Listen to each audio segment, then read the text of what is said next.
ప్రకాశం జిల్లా Ongole TDP కార్యాలయంలోనే MLA Damacharla Janardhan Rao పొగాకు రైతులకు సమస్యలపై మాట్లాడారు. కొనుగోలు సంస్థలు, రైతుల సంఘాల ప్రతినిధులతో సీఎం సమావేశాలు నిర్వహించి పరిస్థితిని సమీక్షించారని తెలిపారు. అధిక ఉత్పత్తి, కొనుగోలుదారుల కొరతతో రైతులు ఇబ్బందులు పడుతున్నారని, భవిష్యత్తులో ప్రత్యామ్నాయ పంటల వైపు రైతులు దృష్టి పెట్టాలని సూచించినట్లు వెల్లడించారు. దాని మీద 2 సార్లు పెట్టారు సీఎం గారు. వాళ్ళు ఎవరైతే ప్రొక్యూర్మెంట్ చేసే కంపెనీస్ అందరినీ పిలిచారు, అదే విధంగా చెప్పి దాని మీద కొంచెం గట్టిగా మనం చెప్పడం జరిగింది. దాన్ని కూడా వాళ్ళు కూడా కొంచెం ఏదో విధంగా తీసుకోవాలని చెప్పేసి వాళ్ళు కూడా ఉన్నారు. దీన్ని ప్రభుత్వం కూడా ఏ విధంగా చేస్తే 3 ద్వారా చేస్తే ఎట్లా ఉంటుంది ఏందనేది కూడా కొన్ని ఆలోచనలు ఉన్నాయి.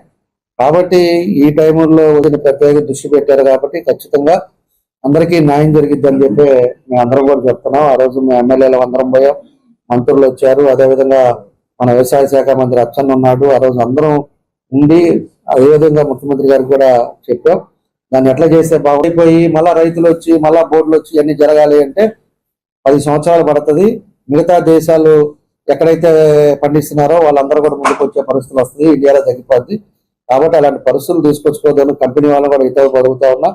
మీరు కూడా ఆలోచించుకొని అందరూ కూడా ఇప్పుడుండే పరిస్థితి క్రైసిస్ ని అందరూ కూడా చేయాలని చెప్పి ఆ కంపెనీల వాళ్ళకు కూడా ఈ సందర్భంగా తెలియజేస్తూ, రైతులు కూడా ఒక సమన్వయంతో ఒకటి ఆలోచనతో చేసుకోండి.